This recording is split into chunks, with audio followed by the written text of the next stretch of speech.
doing no drill shit right now. Cause the drill shit already recorded the drill shit dropped tomorrow.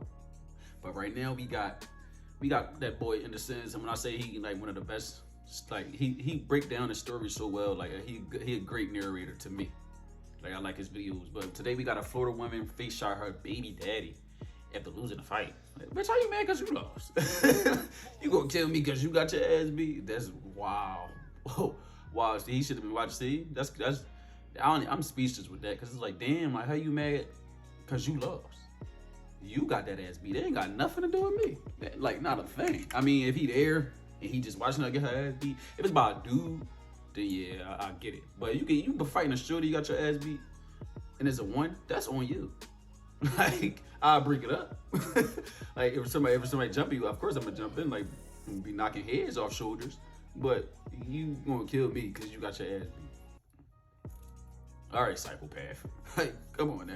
Well, you about to get straight into this video. In this sentence, Florida woman face shot her husband, not even her husband, her baby daddy, after she got that ass beat. Let's get into it. Let's see what happened, because it got to be more to the story. Ain't no way she just killed him for no reason. Like, if she couldn't for that, she a weirdo, and I hope she get fucked up in jail. But let's get into it. Man, what's up, everybody? Welcome back to another episode of EOS. It's 1090 Jake, man. I'm rocking with y'all rocking with me. And for this video, as y'all can see by the title, this is gonna be a video on a woman in Polk County that face shot her baby daddy multiple times after he beat her.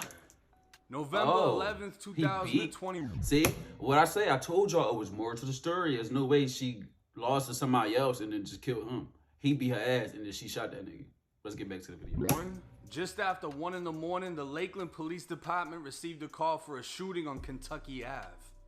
Officers responded to the scene, finding a man in front of a restaurant entrance, unresponsive and bleeding from multiple gunshots to the head and lower extremities.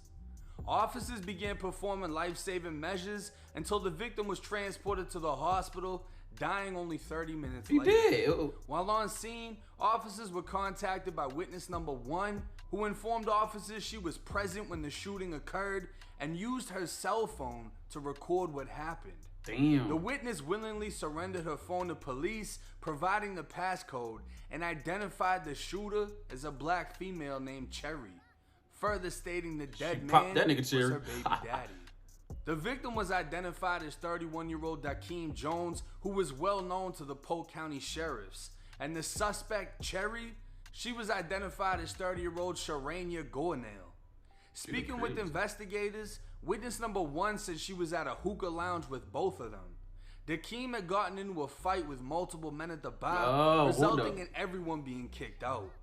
That's when Dakeem and Sharania walked to the corner of Kentucky Ave and Main Street, with witness number 1 following behind. She described to investigators their interaction at this time was cordial, but as soon as they got to the intersection, an argument escalated into a full-on fight between the two. Damn. They'd strike each other multiple times in the face before Sharania went to a nearby car and grabbed a gun from the rear passenger seat. That's when she walked up to Dakeem in the middle of the street, standing only a few feet away, and opened fire. She'd run back to what was described as a dark-colored vehicle before fleeing the area. Witness number... Hold on. I'm gonna pause that right there. I'm gonna say this, yo. Y'all need to leave that. Y'all need to leave that toxic bullshit alone. Like, you know, you dealing with somebody and it's toxic. Walk away, bro. Yo, people be thinking, especially I can't even talk. Especially nowadays, like everybody think that toxic bullshit is cute and think it's cool, or think it mean the person love you or the person really rock for you. No, it don't, bro. That shit is poison, bro. It's only gonna continue to go downhill. Like, like y'all need to learn to separate reality from what y'all see on the internet. It's ridiculous, bro. The toxic situations is not good for nobody, bro. Cause it can lead. See what happened? It can lead to stuff like this, and it could have been the other area where he killed her. Just walk away, bro. Like, just don't deal with or stay in a situation or keep dealing with somebody that you know is always going to be toxic. I don't give a fuck how much you like them, how much you love the person. I don't care. I do not care. It's not that much love in the world for you to keep dealing with somebody that's mentally draining you and spiritually draining you, and you think that's love? Huh, dummy? Let's get back to the video. That's just stupid. Just walk away from that. Don't deal with toxic shit at all. Just don't. It's not good for you and it's not good for the both of y'all. Anyway, let's get back into it. One used his cell phone to record 2 short videos. One showing the physical fight before the shooting, and the second video after Sharanya got the gun. The video doesn't clearly show her holding the weapon, but multiple gunshots could be heard. Investigators present at the crime scene were notified that the shooter was receiving medical treatment at the Brandon Regional Hospital. She'd arrived with lacerations to her mouth and swelling to her face stemming from the fight. And while being treated, she admitted to being involved in the shooting. When officers arrived at the hospital, they located Sharanya with a black male identified as witness number 2. After Sharanya was treated for her injuries, both her and witness number 2 were transported to the Lakeland Police Department for questioning in separate interview rooms. Witness number 2 denied any involvement in the shooting, stating he was at home on the north side of the city when Sharanya called, asking to be picked up in front of the Lakeland Police Department. He arrived minutes later, finding her bleeding from the mouth, as she went on to tell him her baby daddy had beat her and she needed medical attention. That's when he drove her from the police department to the hospital, and that was the extent of his involvement. He claimed she never spoke to him about a shooting, and he wasn't aware if she was armed.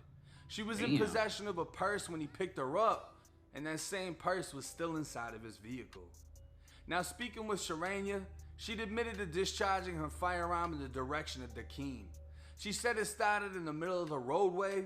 That's where he started hitting her multiple times in her face. She was wearing a purse with a gun inside, and as the skin on her lips began to split from the force of his punches. Yeah, goddamn, fucking ass, man. Motherfuckers. She grabbed her gun, firing until the weapon was unloaded. When asked, she believed she shot him, but she was uncertain. She stated she utilized the firearm to defend herself and continued firing because Dakeem was concealed carrying a weapon in his waistband. He had revealed the weapon earlier that night, and she was afraid if given the opportunity, he would have returned fire. After the shooting, she left with a friend identified as witness number 3 in a gray Dodge Charger. They drove until she received a call from her cousin, who told her to return to the scene and speak with police.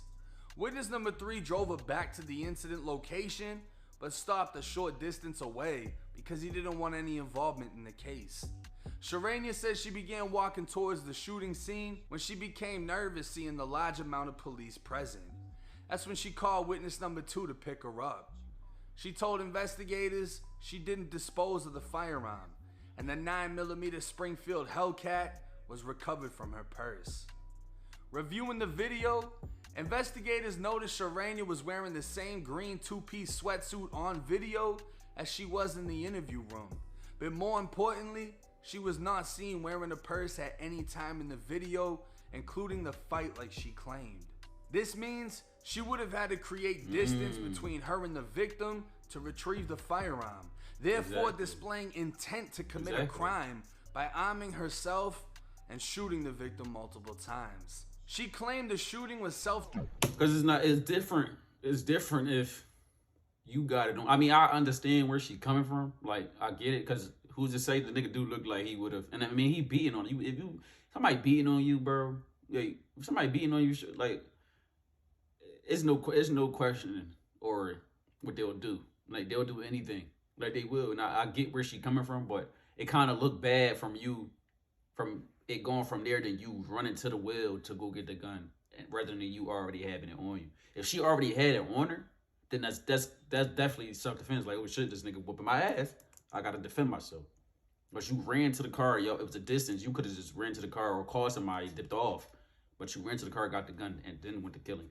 So that's like, it's kind of fucked up. Like, it's like, damn, like, hopefully she, like, they under, like, a little understanding, like, where she can get off. But I feel like all that could have been prevented if y'all wasn't dealing with each other. Like, people be thinking that shit is love, and it's not, bro. It's really not. It's not even close. It's not. Somebody who put their hands on you, somebody who disrespect you, somebody who step out on you, anything, everything and above that, they don't love you nor respect you. Like, they don't. That's why I hate when people give people other chances when they cheat. It's like, how can you give somebody another chance when this person has clearly shown they have no respect for you or the relationship? Because if they did, they wouldn't have stepped out. If they had respect for you, they would have told you they didn't want to be in a relationship or for them to go do what they wanted to do. But people get that fucked up over a mistake. It's not a mistake.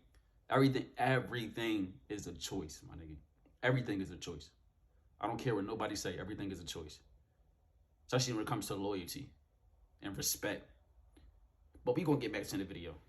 Friends, but witness accounts and evidence would show Dakeem was no longer a threat when she retrieved the weapon.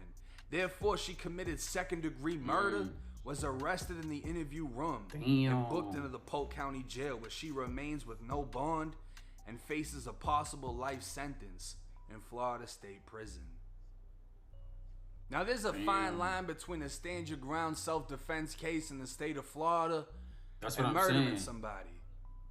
If she was being beaten by a man who's had multiple arrests within Polk County, he's beating the shit out of her. She's got a gun on her. She pulls it out and shoots the shit out of him. Cut and dry, that's self-defense. It's different. She would have been able to use his past against him, his physical stature, everything about this man she would have been able to use in her defense. And of course, being beaten and shooting him. Whether or not she initiated the fight, because if he's winning the fight, she's obviously getting beaten. She's a woman, you know, all that. Oh, equality. She's a woman. No, there's a reason women don't fight men in MMA. You know what I mean? But if she used the whole defense thing and she ended up... hold on, I'm gonna pause it. But another thing with these women out here nowadays, think they could just put their hands on men and expect not to get hit back. Like, and the man would continue to push him off, all that. Then as soon as you get hit back, you surprised. You send punching this man in his face. And then as soon as he strike back and defend himself, you're surprised. And it's like, oh, it's the end of the fucking world once you get hit back. No, that's the part I don't like. Like, these women out here need to stop putting their hands on men. Stop thinking y'all big and bad enough to put your hands on men, and when you get hit back, it's, oh, I'm a woman now. You're a woman now, but you just was brave enough to keep punching this man in his face. You brave enough to pull a knife on this man. You brave enough to try to cut and stab this man, but he react and defend himself. He wrong? No. Now, if a man is just beating on you because of arguments or beating on you because whatever going on with him, that's different. But y'all women need to stop putting y'all hands on men, bro. It's only going to end up bad for you. Just stop. And I'm not saying to make it right, but if somebody's defending themselves, they defending themselves. I'm sorry. Like, y'all need to chill the fuck out. And especially today's society, even like the younger generation, just until these women think they can just put their hands on men and think nothing gonna happen. What you keep poking a bear, what the fuck you think gonna happen? You think somebody just not gonna, it's inhuman nature to defend yourself. So that's just all I got to say to that, but I'm gonna continue listening to Jake. Let's get it. Went out the gun and killed the guy. I'm pretty sure she would have been good. What fucked her in this case is the fact that most likely her cousin, her friends, whoever, not only recorded what happened, but gave full-on statements to the police saying she went to the car, pulled the gun out. He's no longer a threat. If you're able to get away from the person, your life is no longer in danger. Unless he's chasing after you and nobody recorded. If he was chasing, exactly. See? So when she went and got that gun, fearing for your life now turned into revenge. Whether your pride was hurt, whatever it was, he ain't finna try me like that. And she just put holes in his head. You know what I mean? She shot that man multiple times in his head and his lower extremities. I don't know what the fuck that even means. I don't know if they're talking about downstairs or if lower extremities just means like chest. That's what I'm saying. In the head. I don't know. But she shot the shit out of this guy with a 9mm Springfield Hellcat. Goddamn, I wouldn't want to be him. You know what I mean? And it's an unfortunate situation. Bro. Toxic couples. You need to get out of the fucking relationship. I just said something about that. Find yourself in a situation. That's what I said. I just said a man and a woman should not be fighting. Neither one should be putting hands on each other, especially in Polk fucking County, where the sheriff recommends everybody goes and buys a goddamn gun. Gun laws down there are lax. And that's just how it is. You know what I mean? That's why it was never brought up. Well, why was there a gun? Where did the gun come from? Nobody gives a fuck about that. It's Polk fucking County. Everybody's got a fucking gun. It just matters who uses it and who uses it for the right goddamn reason. The sheriff of Polk County is all for citizens protecting their fucking self. He recommends if someone breaks into your house, you blow them out the fucking door and then give them a call and they'll come scoop up their damn body. But rest in peace to the victim. And as far as Sharanya, yeah, that's crazy, man. She admitted to everything. Everyone else up. admitted to everything. I mean, that's what I'm saying. The only thing she could have been was a plea deal. Maybe walk away with 15 years and stay in prison and then come home. But hey, it's 1090 Jake. I'm rocking with Charlie. Y'all rocking with me. Till next time. Like, all I can say is, that's the end of the video, but all I can say to that is like, don't get me wrong, she could have still been scared. She could have been. You never know. He could have been hitting her before. You never know. But it's the fact that she never said nothing, and the fact that you got away from him where he wasn't chasing you or nothing like that. And it looked like it turned in from, it was your pride. It was revenge. It was like, you ain't gonna try me like that. I'm gonna get my gun. That's what it seemed like. She could have been afraid. She still could have been. But how that looked, you got a slim chance to none getting out of that situation. Like, that's just that. But like I said before, stop being in toxic situations, toxic relationships, thinking it's love and thinking that should mean something, where it can end up being some shit like this. That quick. But y'all already know what to do. Hit that subscribe button, hit that like button, comment down below. Let me know what else y'all want to see. Follow me on Instagram. I'm out.